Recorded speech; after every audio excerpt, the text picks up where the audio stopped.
Hello everybody, and thank you for sharing your time with me.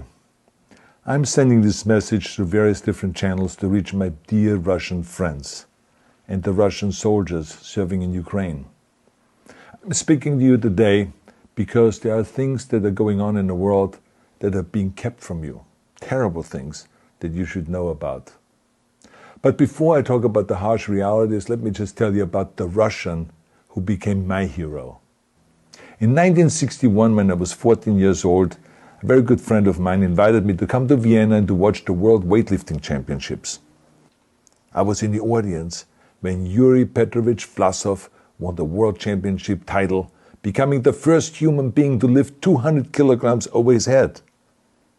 And somehow a friend of mine got me backstage. All of a sudden there I was, a 14-year-old boy, standing in front of the strongest man in the world. I couldn't believe it. He reached out to shake my hand. I still had a boy's hand. He had this powerful man's hand that swallowed mine. But he was kind, and he smiled at me.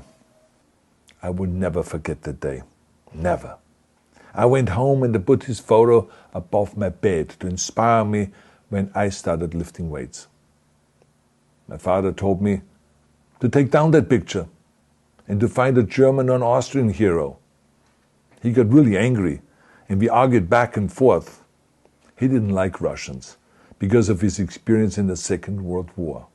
You see, he was injured at Leningrad, where the Nazi army that he was part of did vicious harm to the great city and to its brave people.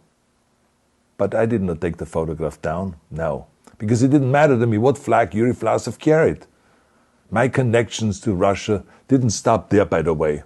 Oh, it actually deepened when I traveled there with bodybuilding and for my movies and met all my Russian fans.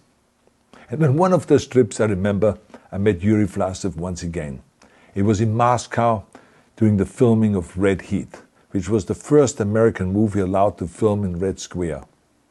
Now, he and I spent the whole day together. He was so thoughtful, so kind, and so smart, and, of course, very giving. He gave me this beautiful blue coffee cup. And ever since then, I've been drinking my coffee out of every morning. Now, the reason why I'm telling you all of those things is that ever since I was 14 years old, I've had nothing but affections and respect for the people of Russia. The strength and the heart of the Russian people have always inspired me. And that is why I hope that you will let me tell you the truth about the war in Ukraine and what is happening there. No one likes to hear something critical of the government, I understand that. But as a longtime friend of the Russian people, I hope that you will hear what I have to say. And may I remind you that I speak with the same heartfelt concern as I spoke to the American people when there was an attempted insurrection on January 6th last year, when a wild crowd was storming the US Capitol, trying to overthrow our government. You see, there are moments like this that are so wrong, and then we have to speak up. And this is exactly the same with your government. I know that your government has told you that this is a war to denazify Ukraine. Denazify Ukraine? This is not true. Ukraine is a country with a Jewish president, I might add, whose father's 3 brothers were all murdered by the Nazis.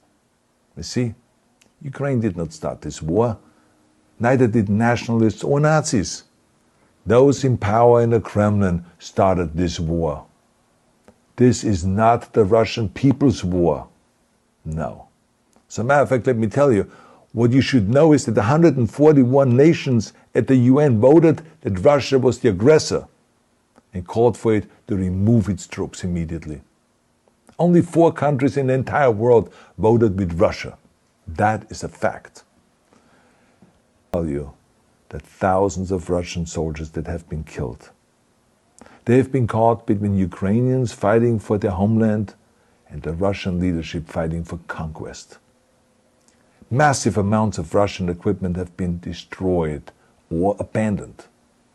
The destruction that Russian bombs are raining down upon innocent civilians has so outraged the world that the strongest global economic sanctions ever taken have been imposed on your country.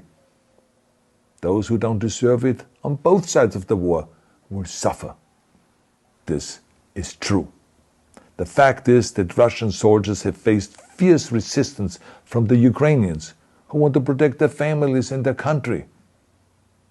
When I see babies being pulled out of ruins, I think that I'm watching a documentary about the horrors of the Second World War, not the news of the day. Now let me tell you, when my father arrived in Leningrad, he was all pumped up on the lies of his government. And when he left Leningrad, he was broken, physically and mentally. He lived the rest of his life in pain. Pain from a broken back, pain from the shrapnel that always reminded him of these terrible years, and pain from the guilt that he felt. To the Russian soldiers listening to this broadcast, you already know much of the truth that I've been speaking. You've seen it with your own eyes. I don't want you to be broken like my father. This is not the war to defend Russia that your grandfathers or your great-grandfathers fought. This is an illegal war. Your lives, your limbs, your futures are being sacrificed for a senseless war condemned by the entire world. Now, to those in power in the Kremlin, let me just ask you, why would you sacrifice those young men for your own ambitions? To the soldiers who are listening to this, remember that 11 million Russians have family connections to Ukraine. So every bullet you shoot a brother or a sister. Every bomb or every shell that falls is falling not on an enemy, but on a school, or a hospital, or a home. I know that the Russian people are not aware of such things are happening. So I urge the Russian people, and you have the strength of Yuri Petrovich Vlasov. You have the true heart of Russia. My dear Russian friends, may God bless you all.